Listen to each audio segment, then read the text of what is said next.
So are you a person who likes textured, kind of ruffled leaves, and you're wondering maybe what the next plant that you might want to look into getting might be? Stick around with me and we'll dive into not this ruffled leaf, but the leaves behind it.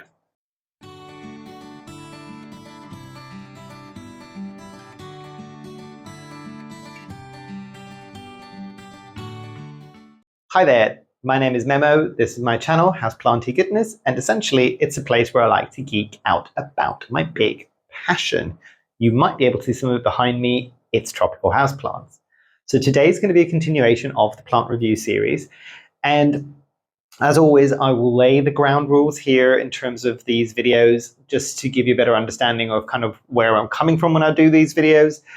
But today I want to talk about this magnificent plant behind me. So it is interspersed with the Philodendron Esmeraldense, but I want to be talking about the foliage right behind it, which is the Anthurium Esmeraldense.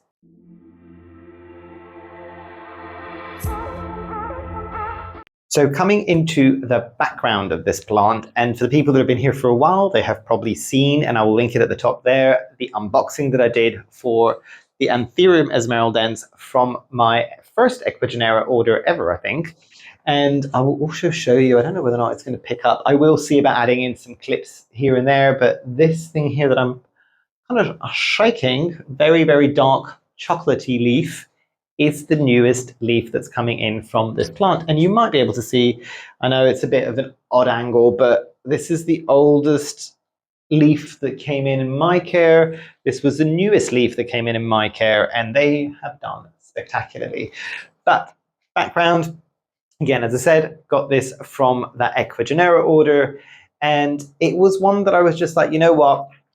The Philodendron Esmeraldense has given me so much joy. I didn't realize that there was one that was an Anthurium that was very similar looking, and I'm just like, you know what, I need to have the set. If I'm having this one, I'll have this one. For the people that have been here for a while as well, on top they'll know, and they can see this one leaf here and one of the oldest ones here. That is the Philodendron Esmeralda Spirit, which is the Esmeraldense hybridized with the Spiritus Sancti. And I'm pointing behind the camera because that's where my Spiritus Sancti is. But yeah, they're all the Esmeraldense type plants are here. Gives me those roughly long vertical leaf vibes. And the interesting thing, I don't know whether or not you can see, this leaf is starting to move upwards. It was a lot more vertical in the summer, but obviously the light has now diminished. So it's really interesting that in the few days that I was away on holiday, these leaves have started tilting upwards to get a bit more light. So that is one of the interesting things about this. I will add some pictures and videos here from when I did the unboxing of this plant, but my first Ecuagenera unboxing, so you can see the state that this plant came into me. And again, this was a plant that had relatively decent roots when it came to me, and it's been kind of steady since then, really. The other thing that I will say in the background section is I know that there are some sellers, and I'll touch on this in availability, that do occasionally sell this plant. Do I think this is an Anthurium for everybody? Probably not, because it's a very specific leaf shape. You'll get the ruffles, you get the verticalness. It's not quite as long. I don't think it will ever get quite as long as the Philodendron Esmeraldense has got the potential to get. I don't think it will get quite that long or narrow, because this is a lot kind of wider of a leaf. But I definitely think there's an audience out there for it. And it's not for everybody. It's got these kind of really pronounced kind of bunny ears at the top and a very deep sinus. So I get that this is not one for everybody, but if you're watching this video, you might be interested to find out a bit more about it, which is why I thought I'd share this with you all.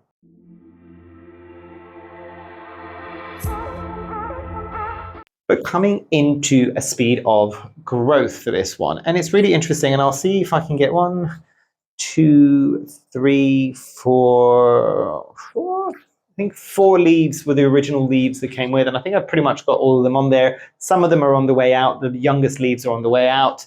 The very kind of baby leaves, and I'll hopefully have some pictures that I can add here, because I'm not removing that from the plant shelf because it is tied in multiple places.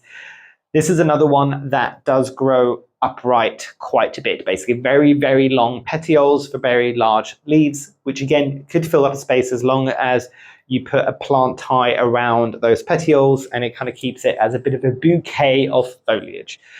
But in terms of speed of growth, this has been relatively fast for an anthurium, I will say. So if I benchmark the golden pothos in my space and say a golden pothos would grow 2 or 3 leaves in the growing season on each vine, this one has brought out a leaf every month or every 2 months, basically. So I've got a good few leaves that have come through. It could have had more, but this is a plant, because of where it sits, that unless I'm watering it, which doesn't happen as frequently as you might think, this is a plant that has brought out 3 different inflorescences, which I missed, and they kind of grew to quite large sizes. So had I have chopped those off early, I probably would have had even more foliage. So that for me is something that shows that this plant can be relatively fast, provided you give it the kind of, not right care, but the care that would lead to that speed. Because again, we've talked about this on some of my previous videos.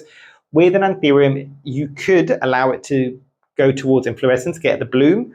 If you really want to see the bloom, a lot of people might want to for the first one, but pretty much I would advise quite quickly after that, if you're not that bothered about pollination or anything like that, take off that bloom as soon as you start seeing it come through, and you can distinguish it between a foliage and a bloom. And this one, I will say, a lot of the times with anthuriums, you can't always tell quite early on. This one, I find you can. So there is a positive to that one.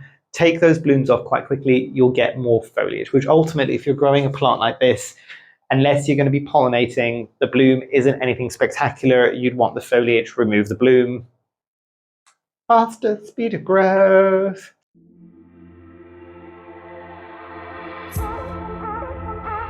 But coming on nicely into propagation for this one, and I will say that yes, the internodal space, I'm kind of looking at it down below, the internodal space, if you want to do vegetative propagation, and vegetative propagation is when you just take a cutting with a node, maybe an aerial root, and try to propagate it from there. That might be tricky on that one. The internodal space is very tight. So the good thing with this one is pretty much every node that I've got has got a little aerial root on it, and is relatively sizable. So I would imagine if you can take a clean cut, and that would be the challenging part on this, it would be as easy to propagate as any other anthurium would be. The only thing that you need to remember, especially for the people that are doing propagations with anthuriums in prop boxes, the petiole itself and the leaf, the petiole itself, at least on mine, and it is a relatively mature specimen, I think, the petiole itself is at least a meter, if not a meter and a half. So something to bear in mind, because that might be slightly challenging to get a leaf and a node into a propagation box that would be able to withstand that kind of height. An interesting thing for this one, and I don't have one, so I can't really speak from experience, but if you've got anything like those glass IKEA cabinets that a lot of people like to keep some of their more sensitive tropical houseplants in their collection and the humidity is relatively high in that one, and you've still got the airflow moving, this might be one that would do quite well propagating in there and actually using the IKEA cabinet as your propagation box, essentially, for this one. You'll obviously have other plants in there as well, but that could potentially work. Now, I will say that if you've got younger foliage and maybe then the petiole isn't quite as tall, that might be less of an issue. But if you've got something a bit more mature like this, that will be something that you're going to need to consider. Now, into the point of pollination, and again, I will talk about the video that I did all about anthuriums, where we talked about sections a bit more, which is kind of almost categorizations from botanists in terms of the different anthuriums, and it's how you would cross-pollinate, especially if you want to hybridize, making sure that the sections of the plants that you're cross-pollinating are compatible. This is one that, as I mentioned, loads of blooms.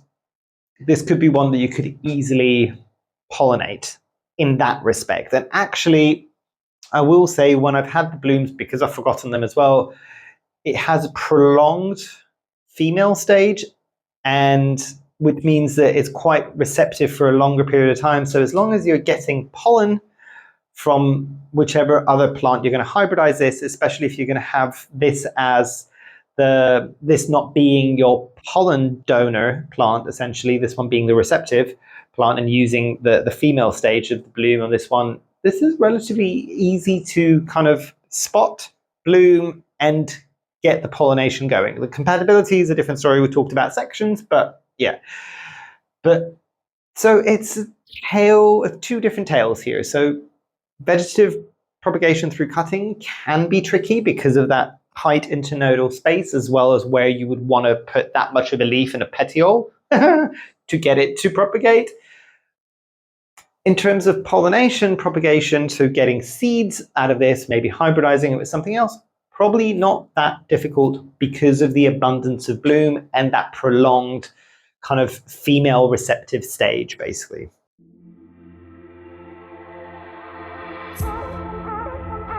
Coming into availability for this one, and this is one of those plants that, I mentioned this in the very beginning, it might not be for everybody with the shape of the foliage. I mean, the Philodendron Esmeraldense isn't necessarily for everybody. I will say with this one, I think there's enough people that watch my channel that have maybe seen this, and more people have kind of started buying it because they see my one in the background, which is truly humbling, and I'm really hoping that everybody that has got a Philodendron Esmeraldense loves theirs as much as mine. Be patient with it. It takes a while to get it to size up, but it will get there, I do promise you, as long as the care that you're giving it is good, basically. This one is kind of even a step further from that. So the story originally with this, and I can't remember who I saw that mentioned, oh, my Anthurium Esmeraldense, and I'm just like, oh, but they must be wrong. They probably just meant Philodendron. They maybe did a quick typing or an autocorrect happened. It's the Philodendron Esmeraldense. There's no such thing as the Anthurium Esmeraldense. This is a conversation that was going on in my head until I kind of just did. I've seen more people mention an Anthurium Esmeraldense, so we're just like, oh, let's Google. Oh, there is an Anthurium Esmeraldense. I'm the idiot here. It's fine. But yeah, it is one because of the way that the leaves are, because of the shape, because it's not that traditional kind of heart-shaped Anthurium. It's not velvety. It's quite kind of leathery. It's also very kind of, so the ridges at the back of, so I'm trying to see how I'm going to show this to you now. So the veination that's coming off the main vein at the back of each one of the foliage is so pronounced that if I run my finger over it, I'm almost worried that it's going to give me a paper cut. And I think that's pretty much true, yeah, on all of these. They're very, very pronounced at the back. So not a plant that I would assume is for everybody, which also means that when I got this, and I'll see if I can add the price at the top there, I don't think it was massively expensive. I think it was kind of mid to mid double digits. And I have seen it on occasion coming up in kind of more local sellers. The one person that I know, because I visited a while back, is quite close to me, Sarah from Eastern Tropicals. Hey, Sarah, if you see this video. I remember when I went and she kind of gave me a bit of a tour of her kind of space, I did see a couple of these. I think even she was saying, she's just like, it's an interesting plant. It's not necessarily for me. But again, different folks like different plants, basically.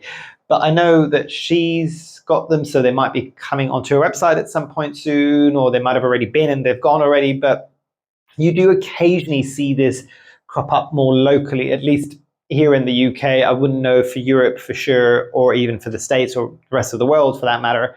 But I would imagine they would be slightly more expensive because those plant sellers have probably bought them in, rehabbed them in the country that you're in, and then selling them on to you. So possibly high double digits, or maybe kind of very, very low triple digits potentially.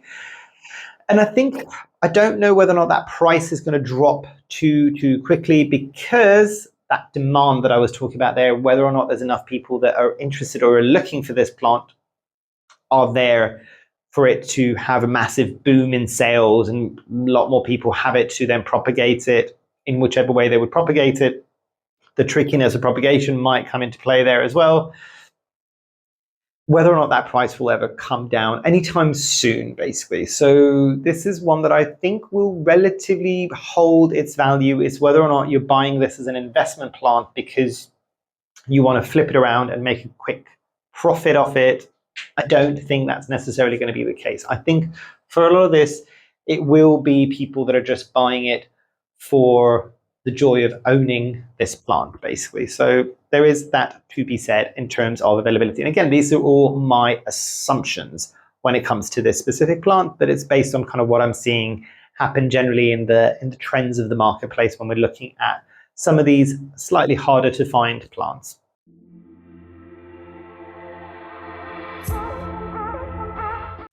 In terms of pests with this one, I'm trying to see if there's anything. Very little. Very little pests, basically. I may have picked a mealybug, one singular mealybug, off one of its emerging leaves at some point, but I don't think I've ever had, I'm trying to think. Sorry, I'm also turning my back to you, but I want to see if I've ever seen any.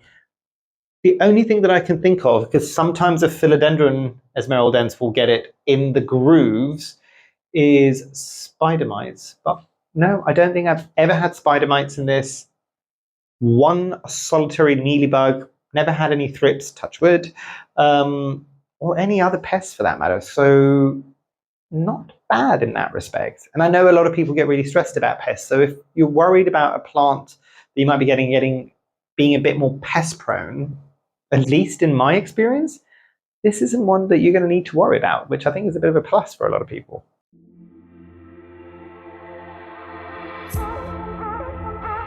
Coming into accessories and care, and again, I'll see if I can add some photos or clips here. This is in it's not mine. I bought it and that's why it's mine, but the semi-hydro coarse mix from Soil Ninja, which I swear by. This one had very, very chunky roots, probably not as chunky as a pedatum or even a vitarifolium or even a clarinervium. Those kind of anthuriums that tend to have those phalaenopsis type roots. Not quite at that stage, but relatively sizable chunky roots. I'll add the picture and video here from when I first got it. And in that respect, I always would like to put it into a coarse semi-hydro mix. If I find an anthurium that might be a bit young, like a seedling or something kind of quite diminutive still that has relatively small roots, I then might go for the finer kind of semi-hydro mix. And then eventually when it gets a bit more robust, I'll move it on to the coarse side of things. But yeah, this has been in the semi-hydro mix. It's been in my usual kind of pots that have the reservoir at the bottom. Did this get a reservoir quite quickly? No. This one, it took about 3 months of watering it without a reservoir, just watering it regularly. And then eventually I started seeing that it needed a reservoir. That really kind of happened in the summer months. Does it need anything in terms of special care? Not really. As I said, I've tied the petioles so it's a bit more vertical. But yeah, height is going to be one for this, because when it starts growing, the petiole is quite long and the leaf is. So if I was talking about before, the petiole is maybe a meter and a half. The leaf, probably about 50 centimeters, I would say. So you're going to see a lot of petiole and a leaf that maybe is only a third of that space, but it does drop down. So it does hide some of that petiole, which is good. But it is going to be something that you're going to need to remember. Does it need a janky support stick? Mine does, just because it was getting so top heavy and it hadn't fully rooted into the semi-hydro mix yet. So I put it in so we can stabilize it a bit. But is it necessary? Probably not. It gets fertilized the same way as most of my other plants, not just anthuriums in here. So weekly, or however often it gets watered. I did mention watering at the very beginning of this video. And with this plant, very quickly did I realize, I think when I first got it, it was getting watered every 10 days until the roots kind of got used to their new surroundings. And it's now weekly, basically. It's every Sunday roughly that I will water it.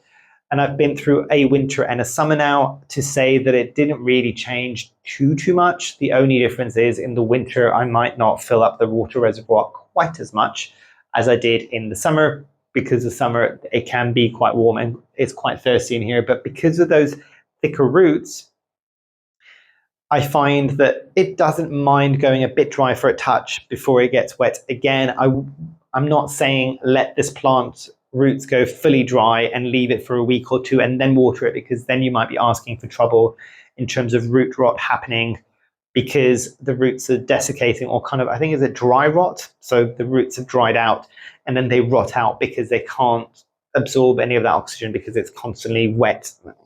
It's not a good thing. But other than that, as long as you kind of let it dry out for a tiny bit and then water it straight after that, you shouldn't have too much of a problem. And it is one of those plants that kind of just keeps on doing its own thing. You don't really need to fuss about it too much. And it's always a good thing with this section when I'm talking about accessories and care and you're seeing that I don't have an awful lot to tell you.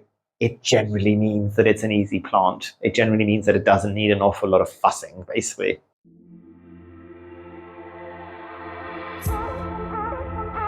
We're coming into final thoughts for this one. And some of you might be able to see where this is going, but let's do the first question of, if I didn't have this plant, knowing what I know now, would I purchase this plant? Yes, I still think I would purchase this plant. Even at the price that I paid for it, I would probably even pay a bit more. This is a plant that surprised me on how much I enjoy seeing it grow. I think even if I didn't have the Philodendron Esmeraldense intermingled with that and they didn't have the matchy foliage, I would still enjoy this, I think, because it's consistent. It does its own thing. It has got that texture, so it makes it a bit more interesting. The fact that it might not be for everybody with these really kind of like big bunny ears and the deep sinus there and the ruffles, to me probably is a good thing. I've always been one for the underdog and the weirdo. It's fine. But yeah, this one is one that I would 100% purchase, knowing what I know now if I didn't own it.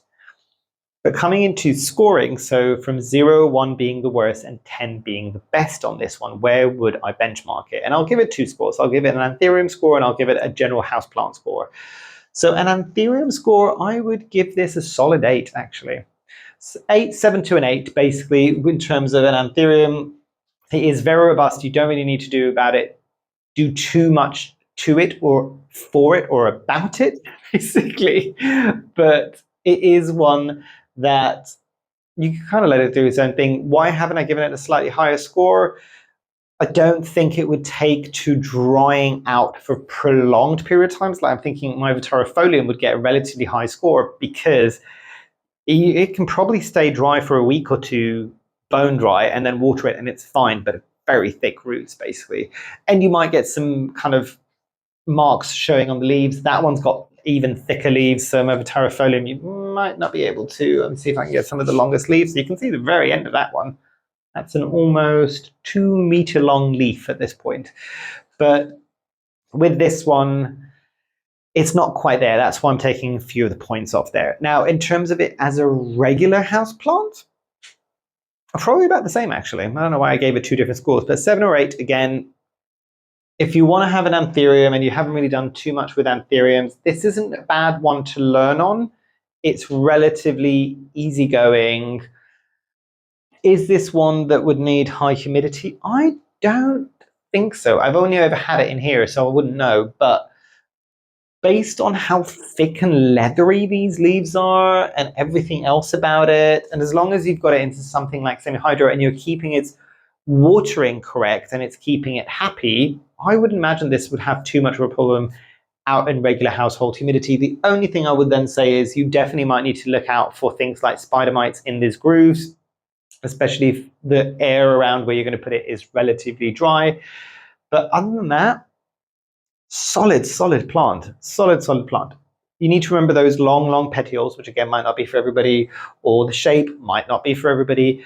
But if you like something that's interesting, and I think this is a good one that could easily be a bit of a talking point if you're kind of wanting it in your space, because a lot of the times, let's be real for a moment, we all know this from a lot of our collections, we get these plants, we think they're really interested, but the reality is, and this might not be an issue for anybody or only for a few people, people come in and they kind of look at our plants and they're just like, they all kind of look a bit the same. And then you've got the cheapest plant, one that you can get easily in like most stores that might be very kooky looking, that a lot of people that are not into plants go, ooh, what is that? That looks really weird. I like it. Much to most people's chagrin, I think. But this could be one that even for like a lot of our friends and family who are not into plants, because it's a bit more different, and because it's those tropical longer like leaf vibes, this might be one that gets people's attention. So it goes, ooh, what's that? So yeah, that's a interesting little side note, at least I think. But yeah, if you've got this plant, do let us all know down below what your review is of your own plant in your conditions. Maybe give us a bit more information about how you're growing it and what maybe challenges or successes you've had with this plant. And if you're interested in getting this plant, tell me what part of the video you found quite interesting. What did you think, oh, I didn't know that. And actually, maybe now I am really going to consider this because I didn't know that part of its care or its speed and all of these things. I'd be really interested to find out. But yeah, hopefully you've enjoyed. Hopefully I shall see you here soon. And I truly, truly hope that you have a great rest of your day. Thanks. Bye.